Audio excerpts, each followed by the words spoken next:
जन्म साखी के 54th पार्ट में आप सभी का बहुत बहुत स्वागत है।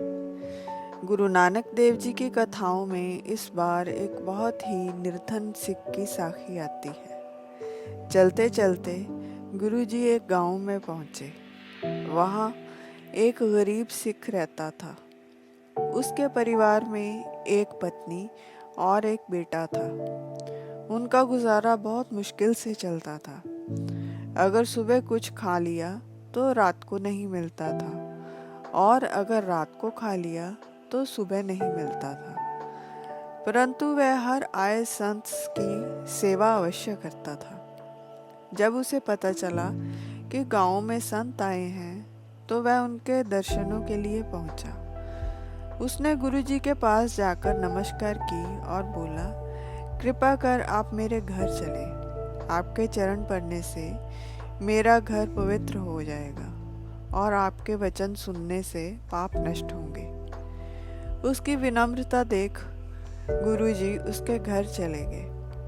अपनी गरीबी के कारण उसने अपने घर का कुछ सामान जाकर बेचा और घर में अन्न लाकर संतों को भोजन करवाया। अगले दिन उस सिख ने अपने सिर के बाल उतरवाकर उनकी रस्सी बनाकर बाजार में बेच दी और अन्न लेकर घर आ गया। उसकी पत्नी ने रसोई की जगह लीप कर तैयार की और भोजन बनाने के लिए लकड़ियां जलाईं। कुछ काम से वह वहां से उठकर जाने लगी तो उसने अपने बालक को आग के पास बिठा दिया कि इसका ध्यान रखना, कहीं आग बुझ ना जाए।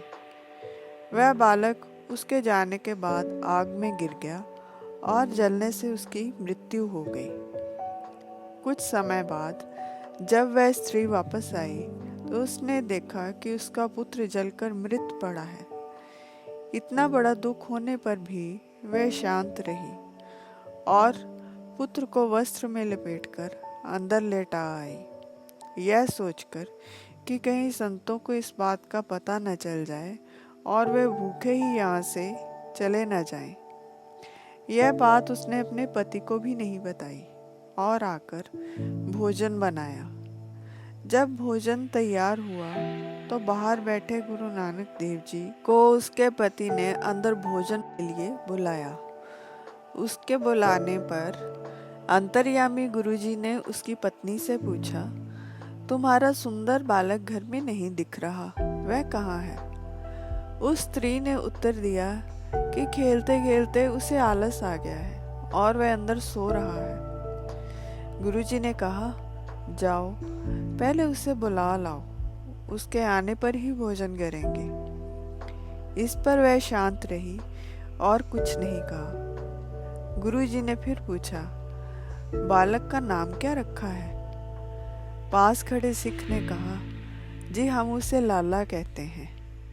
यह सुन गुरुजी ने आवाज लगाई, लाला आओ भोजन खाएं। जब गुरुजी ने बुलाया उसी समय वह बालक जिंदा हो गया और वह उठकर बाहर आ गया।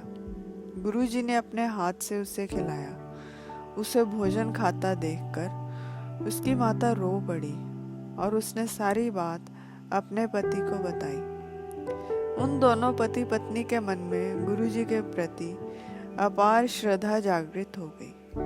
मन में विश्वास आ गया कि यह कोई पूर्ण महापुरुष है। अगले दिन फिर से घर में अन्न नहीं था।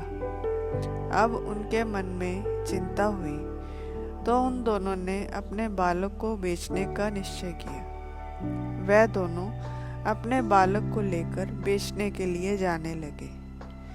गुरुजी उनकी मंशा जान गए थे।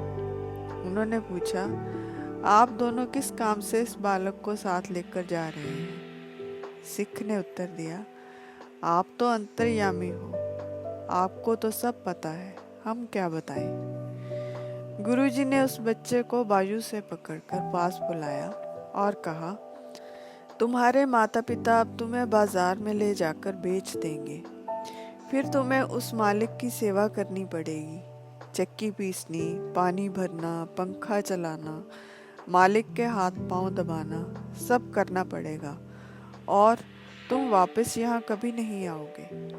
उस बालक ने विनम्रता से उत्तर दिया, जैसे प्रभु की इच्छा होगी वैसे ही करूँगा। गुरुजी ने फिर पूछा, बालक, तुम क्या खाओगे, क्या पहनोगे और क्या काम करोगे?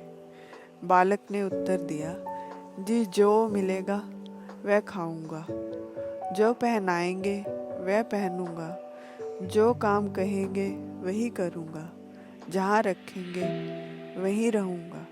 जब मैं मूल्य से खरीदा ही गया तो मैं आगे से क्या कहूँ? गुरुजी उस बालक का उत्तर सुनकर अत्यंत प्रसन्न हुए और कहा, काश हमारा स्वभाव भी ऐसा ही हो। फिर उन्होंने एक शब्द गाया जो अंग 991 पर अंकित है, जिसमें उन्होंने कहा कि हे प्रभु, मैं भी तुम्हारी इच्छा अनुसार ही चलूं और तुम्हारा नाम जपता रहूं। ऐसा ना करने पर भी आप हमें क्षमा कर देते हो, यह आपकी बड़ाई है। हे प्रभु, आपके बिना कोई भी मुक्ति नहीं पा सकता। और इसके बाद उस परिवार के सारे संकटों का नाश किया।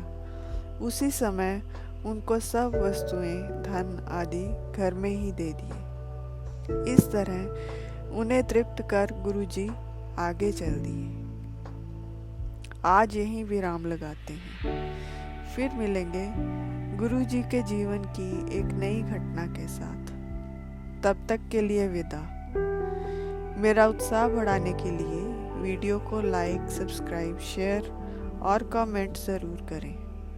अनजाने में हुई किसी भी भूल के लिए हृदय से क्षमा। और मेरी इस वीडियो को अपना अमूल्य समय देने के लिए आप सभी का बहुत बहुत धन्यवाद।